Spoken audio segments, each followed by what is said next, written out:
Ah, ce Robert Soulard, il en aura connu une longue vie, en fait, avec plusieurs rebondissements dans la création de cette chanson, la nouvelle création, puisque tu lui as donné une nouvelle vie. Et quelque part, de ces péripéties disent que fait une chanson peut voyager, peut avoir euh, plusieurs existences, peut avoir une destinée inhabituelle.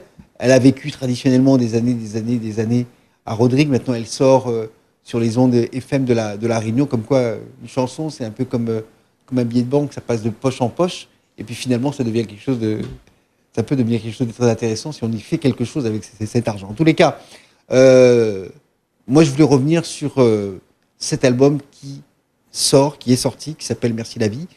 Qui sont les partenaires de cet album? Avec qui tu l'as réalisé?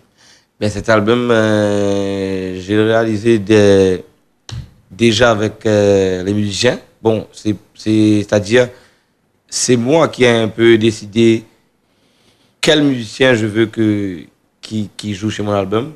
C'est-à-dire pour amener différentes couleurs, pour dire que voilà, il y a un mélange de musiciens de Zotsa, musicien, un batteur Cassia et un ex de Cassia, Alain Ramanissom, qui a Ah, il y a fait aussi des arrangements sur l'album, D'accord.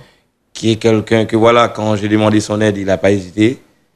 Il est très comme ça, là. Hein. Et il m'a dit, Il est très dans le partage de qui s'agit de oui, musique. il m'a dit oui, et c'est quelqu'un qui est vraiment, bon, pour pas dire que les autres est pas professionnel, et quand moi, m'a vu aller jouer, il est très professionnel, il cherche Les petits détails qui vont la faire la perfection, différence. voilà, Ouais. la perfection. Bon, voilà, c'est ça. Après, voilà, comme j'ai réalisé j'ai chanté un morceau sur la compilation Cadence Sega avec Jean Roland, qui a été produit par Jean-François. Et que voilà, Jean-François, moi aussi, je lui ai demandé un petit peu d'aide, voilà, pour m'aider pour réaliser cet album. Ben, il a pas hésité. Et cet album, quand même, C'est Jean-François de Jean-François Saint-Philippe, Fontaine. Fontaine. Et quand même, cet album, on a pris au moins un bon 8 mois. Parce que pour les arrangements, on a laissé poser un petit peu. Il y a des musiciens qui sont venus qui a retouché les petits, comme on nous dit, les petits gonflages, les petits. Et moi-même, au niveau vocal, m'a posé une fois. Et en écoutant, je trouvais qu'il y avait des petits trucs qui ne plaisaient pas moins.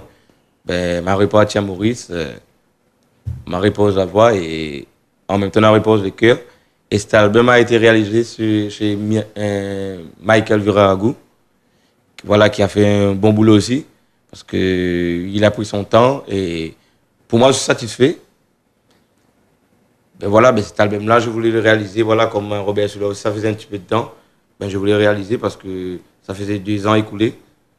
Ben voilà, pour dire que merci Azot est venu avec d'autres titres.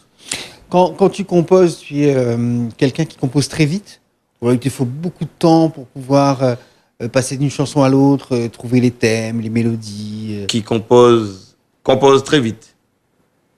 Ben, comme FG a dit, ben, sur le chantier, c'est sur le chantier qu'on compose. Ah, s'il n'y avait pas ce travail de Voilà. chantier, Comme sur le chantier qu'on compose, des fois, voilà, on est là, on est en train de faire un petit truc, whoop, il y a une idée téléphone, Tu as aussi le téléphone. enregistré, voilà, arrivé à la maison, je prends ma guitare, j'essaie de chercher l'accord, tout ça, comment les constructions est fait. Et après, voilà, des fois, je fredonne comme ça. Je fredonne la mélodie. Mais comme moi, j'ai fait 2 ans à Maurice, j'ai côtoyé pas mal des artistes mauriciens. Il y a quelqu'un qui s'appelle Dallon, Mario Potiron, que peut-être à La Réunion, les gens ne connaissent pas trop aussi. Le nom, on le connaît. Voilà, et c'est lui qui a fait le morceau Rêve Mama de Caroline, qui a écrit. Oui, très joli. Ben, c'est lui qui m'a dit, ben, tu peux commencer à composer par les mélodies, c'est-à-dire fredonner. Après, ça dépend quel thème tu veux. Maintenant, si tu veux un morceau triste, si tu veux un morceau l'ambiance. En fin de compte, je n'ai pas côtoyé beaucoup de temps, mais il m'a donné des petits trucs que maintenant, je les sais et ça marche. Ça, c'est des rencontres rares, riches, intenses et courtes. Voilà. Mais après, à nous de développer. Absolument. À nous de développer, de ne pas rester là, d'essayer d'aller chercher d'autres. Et surtout de comprendre ce qu'il a voulu dire. Voilà, exactement. Il y a des gens qui peuvent parler, on les écoute pas, Voilà. on passe à côté, et puis on passe à côté de beaucoup de choses également. En tous les cas, toi, tu sais écouter, tu sais également faire de la musique. D'ailleurs, on va retrouver un nouveau clip de Aubin. Aubin qui est un artiste dont on va encore beaucoup reparler, qu'on apprécie, qu'on aime beaucoup par sa simplicité et sa bonne humeur. Il l'a retranscrit dans ses chansons.